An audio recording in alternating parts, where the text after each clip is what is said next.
எல்லோருக்கும் வணக்கம். இன்னைக்கு நம்ம சேனல்ல ராகில இனிப்பு அடை எப்படி செய்யறதுங்கிறது தான் பார்க்க போறோம்.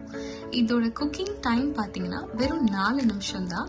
இதை செய்யறதுக்கான நேரமும் பாத்தீங்கன்னா 15 to 20 நிமிஷம் தான் ஆகும். இன்னைக்கு இதை எப்படி செய்யலாங்கிறத பார்க்கலாம். அண்ட் இதுக்கு தேவையான இன்கிரீடியன்ஸையும் பார்ப்போம். இனிப்படை செய்வதற்கு தேவையான பொருட்கள்: நான் இப்போ ராகி 1 கப் எடுத்திருக்கேன், சர்க்கரை 1/4 கப் எடுத்திருக்கேன், துருவின தேங்காய், வாசத்துக்காக கொஞ்சம் ஏலக்காய் பொடி பண்ணது, நெய். இந்த நெய்யை நான் உருக்கிட்டு யூஸ் பண்ணிக்க போகிறேன். அடுக்கி இப்போ மாவை நம்ம ரெடி பண்ணிடலாம். எடுத்து வச்சிருக்க மாவை நான் இப்போ பவுலில் ஆட் பண்ணிட்டேன். கொஞ்சமாக இதுக்கு நான் தண்ணி சேர்த்துக்க போகிறேன். இந்த தண்ணி போதும். தண்ணி பார்த்துட்டு அளவாக சேர்த்துக்கலாம். இப்போ நம்ம எடுத்து வச்சிருக்க தேங்காய், ஏலக்காய் பொடியும் சேர்த்துடலாம்.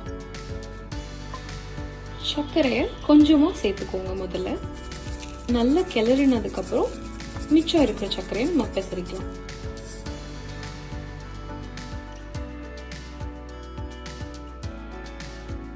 இப்போ நான் பெசரி வச்சிருக்கேன். இது ஒரு 10 to 15 நிமிஷம் விட்டுறலாம். ஈர துணியோ இல்லை வாழை இலை இருந்துச்சுன்னா அதை வச்சு மூடி வைங்க. 15 நிமிஷம் கழிச்சு இப்போ நம்ம மாவை அடை தட்டுறதுக்கு சரியான பதத்தில் இருக்கும். இப்போ 15 நிமிஷம் ஆகிருச்சு. நான் என் கையில நெய் தொட்டுட்டு இப்போ அதிரசம் தட்டுற மாதிரி நான் இந்த மாதிரி ஒரு சின்ன உருண்டை எடுத்து இதை நான் தட்ட போறேன்.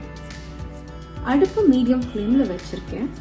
ரொம்ப மெல்லசா தட்ட வேண்டாம். அதிரசம் எப்படி தட்டுவோமோ அந்த மாதிரி தட்டிக்கலாம்.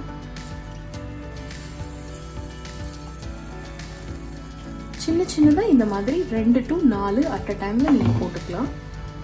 என் கையில நெய் இருக்கிறதுனால என் கையில ஒட்டாம இந்த மாவு அப்படியே வந்துடும்.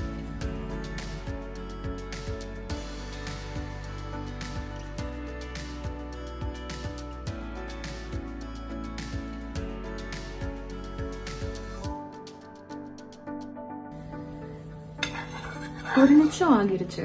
நான் இப்போ என்னோட அடைய திருப்பி போட்டுக்கிறேன். நான் இன்னும் இதுல நெய் எதுவும் சேர்க்கல. ஸோ அதனால நான் திருப்பி இந்த பக்கத்துல லைட்டா நெய்யை மேல மட்டும் தேய்க்கிறேன்.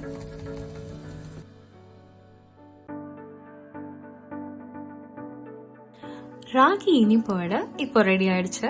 நான் இதை என் ஈவினிங் ஸ்நாக்கா என் லெமன் டீ கூட எடுத்துக்க போறேன்.